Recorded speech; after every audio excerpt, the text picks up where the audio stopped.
El Señor está alertando en sueños y visiones, revelaciones de acontecimientos que están a punto de suceder. Estamos viviendo en el fin de los tiempos. Es tiempo de orar, de levantarse por la madrugada para clamar e interceder los unos por los otros y así mantener nuestras lámparas llenas, ardiendo, para estar listos y preparados para los juicios justos de Dios, el arrebatamiento de la Iglesia de Cristo y su juicio en la gran tribulación por el pecado y la desobediencia de la humanidad. Esto es la ira del Dios Todopoderoso. Esto dejará al mundo asombrado. El mundo ya no será el mismo. Son tiempos del fin. Te presento esta revelación. Testimonio después del arrebatamiento de la Iglesia Santa de Jesucristo. Lo que sucederá con aquellos que no fueron arrebatados, los que no se fueron con el Señor Jesucristo, los que no mantuvieron sus lámparas encendidas, llenas del aceite del Espíritu Santo. Que sea para edificación de tu vida y para que estés apercibido y preparado de lo que vendrá. Ven a Jesucristo hoy. Él es el único que nos libra de la ira venidera.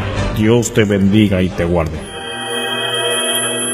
El 22 de junio del 2010 soñé que había ocurrido el arrebatamiento. Vi personas desesperadas buscando algo, y era a sus familiares, a sus hijos, padres, hermanos. Gritaban y gritaban desesperadamente y los llamaban por sus nombres y decían: ¿dónde están? ¿Qué se hicieron? Y lloraban amargamente. El lugar del sueño era en los Estados Unidos.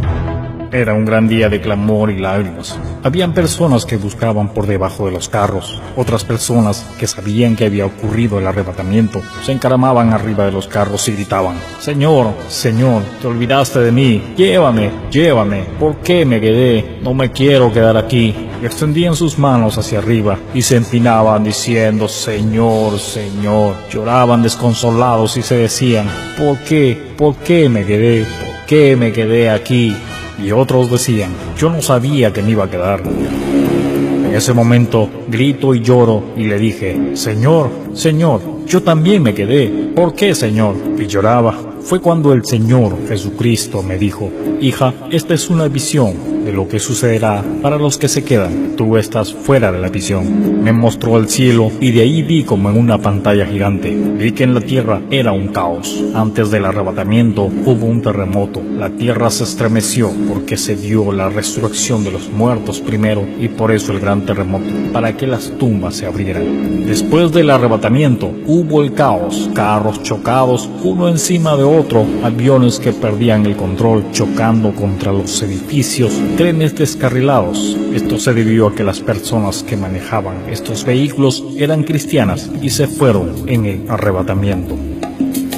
Los que se quedaron continuaron su vida rutinaria hasta que se encuentran con este caos y se dan cuenta que no habían choferes ni conductores y habían chocado con estos vehículos sin conductores. Toda la tierra era espantosa, había llanto y pánico. Me di cuenta que ese día había un sol radiante y cuando sucedió el arrebatamiento el día cambió. Era como que había sol, pero que una densa neblina lo cubría y parecía que las personas que se quedaron no se dieron cuenta del cambio. Ellos solo buscando a los suyos, a los que se fueron con el Señor.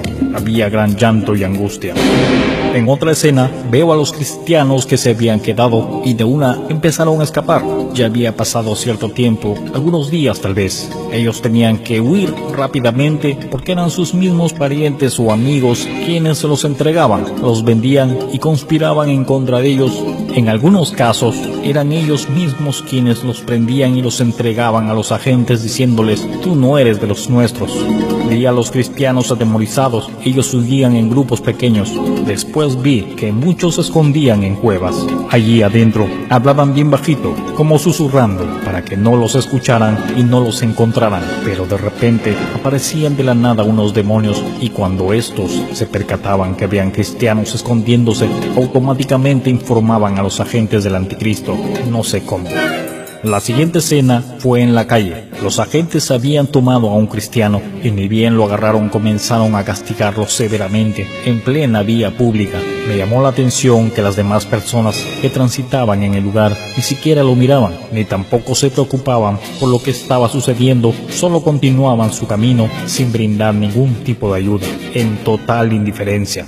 Esta persona era un hombre y los agentes eran una mujer y un hombre lo castigaban sin piedad, hiriéndolo hasta derramar sangre en plena vía pública. Me llamó también la atención que el traje de los agentes del anticristo no se ensuciaba con la sangre del cristiano. Eran de algún material especial. Sus uniformes eran de un color gris como el plomo opaco. De ese mismo color eran las gorras que usaban y sus zapatos eran negros. Cuando castigaban a los cristianos, no los tocaban. Usaban una suerte de ganchos o varas para castigarles. Los agentes del anticristo eran perversos, muy malos, odiaban tanto a los cristianos que eso se hacía evidente. Cuando atrapaban a algún cristiano, los castigaban, los encadenaban y los apresaban. Ninguna persona podía tocar físicamente a los cristianos, ni los agentes, ni tampoco las personas civiles. Sin embargo, entre los que tenían la marca, el sello de la bestia, existía el contacto físico. Era una absoluta discriminación, ya que para ellos los cristianos eran detestables, repugnantes, no los podían tocar. La siguiente escena que vi era en la cárcel, que más bien parecía una gran fortaleza. Estaba muy bien equipada y custodiada con la más alta tecnología y de extrema seguridad. Era un recinto inmenso, muy grande, con muchos cristianos, cientos de ellos vestidos con una suerte de batas en color gris. Era un gris sucio y en algunos el color. Sus batas eran más oscuros que otros, todos totalmente vigilados por los agentes. Vi hombres, mujeres y jóvenes, muchos jóvenes y muchos adolescentes de entre 11 y 12 años. Habían familias enteras. Vi una mujer que se había quedado por no perdonar a su marido, quien fue arrebatado. También habían personas que nunca fueron cristianas, pero que después del rapto comenzaron a creer que lo que les dijeron sus familiares era cierto y por eso creyeron. Estos no se dejaron marcar, ellos solitos decidieron aceptar a Cristo. En ese lugar no vi niños. Allí les hacían diferentes castigos, los atormentaban todo el tiempo. El lugar estaba equipado con diferentes máquinas de torturas para que negaran el nombre de Jesucristo. Algunos los mojaban, posteriormente les daban descargas eléctricas y eran presionados para negar el nombre de Jesucristo. Otros eran castigados con unas varas muy filosas, eran amarrados y les pegaban latigazos. Estos látigos tenían en las puntas algo como una especie de astillas que rasgaba la piel de las personas. Otra máquina de tortura consistía en quitarles las uñas a sangre viva a los cristianos. En este lugar no les daban comida ni tampoco agua. No tenían reposo. Ahí solamente había tormento día y noche. Solo la sección de presos cristianos era así y estaba totalmente separado de las otras secciones. Recuerdo que allí había un jefe encargado de la sección de los cristianos. Era un hombre horrible, muy alto, muy robusto, con las manos muy gruesas y con uñas largas, afeminado. Era repugnante. Su sola presencia infundía miedo. Me daba la impresión que era un demonio manifestado en una persona. Era grotesco, hablaba puras blasfemias, andaba con un látigo, era muy feo, como una mezcla de animal con ser humano, y él se gozaba de atormentar a los cristianos.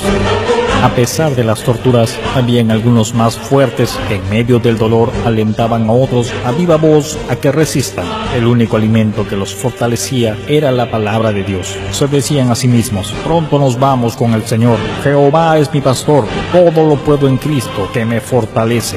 Era su único medio de resistencia los versículos. Llenaban sus mentes y sus corazones con versículos para poder resistir. Algunos cantaban y alababan, lo que encendía la ira de los agentes del anticristo, pero los cristianos sabían que el morir era ganancia, sabían que la única salida era la muerte y bloqueaban sus pensamientos con la palabra. Parecían robots repitiendo lo mismo. Algunos apenas hablaban, pero estaban ahí, dispuestos a morir por Jesucristo y negarse a aceptar la marca. En esta sección había un salón pequeño donde eran aún más atormentados y eran obligados a negar a Cristo, a su fe cristiana. Entonces vi una persona que ya no pudo soportar el dolor y al final negó a Cristo. Era un hombre de edad adulta. Cuando lo hizo le hicieron firmar un documento. Entonces aquel agente horrible le dijo: buena elección has hecho. Luego lo llevaban y lo marcaban. Yo me quedé asombrada al ver cómo una persona que después de haber sido muy castigada, torturada, ya había soportado tanto, al final no aguantó y negó a Cristo. Le faltaba tan poco, pero después de que firmó y había sido marcado en la mano, él ya era propiedad de la bestia. Habían dos puertas de lo que parecían conducir a otras salas, una a la izquierda y otra a la derecha. Le dijeron al hombre: ahora te daremos libertad. Los agentes lo tomaban, lo llevaban hacia la puerta izquierda, y cuando cerraron la puerta ya no supe qué pasó con este hombre. Lo último que escuché fue cuando le dijeron: ahora es uno de los nuestros, y se reían. Después vi cuando otro cristiano que lo atormentaban, pasó por lo mismo que el hombre anterior. Era un hombre de unos 30 años, pero esta persona siempre resistía y se negaba a recibir la marca. En todo tiempo dijo no, no, no, y lo atormentaban más, pero él nunca negó al Señor. Los agentes se ponían furiosos y le daban más escarmiento, y la respuesta era siempre: no, yo soy de Cristo. Y en medio de su debilidad, lo único que podía decir era: soy de Cristo. Cuando terminó su tormento, lo pasaron a la otra puerta, a la de la derecha, y cuando atravesaba el umbral de esa puerta, vi cómo le cortaban la cabeza con algo así como una guillotina larga. Pero me asombró que cuando esta persona murió, vi al mismo Señor Jesucristo que lo iba a buscar. Él lo tomó y lo abrazó. Y fue cuando el Señor le dijo: bienvenido, estás en mi reino. Automáticamente, esa bata gris se volvía en un color blanco resplandeciente, y una felicidad, gozo y alegría indescriptible inundó la vida de este valiente vencedor. A cada alma que resistía hasta el final, el mismo Señor Jesucristo venía a buscar. Al final, una voz me habló y me dijo esto: diles que se arrepientan antes que sea demasiado tarde para que no pasen por todo esto.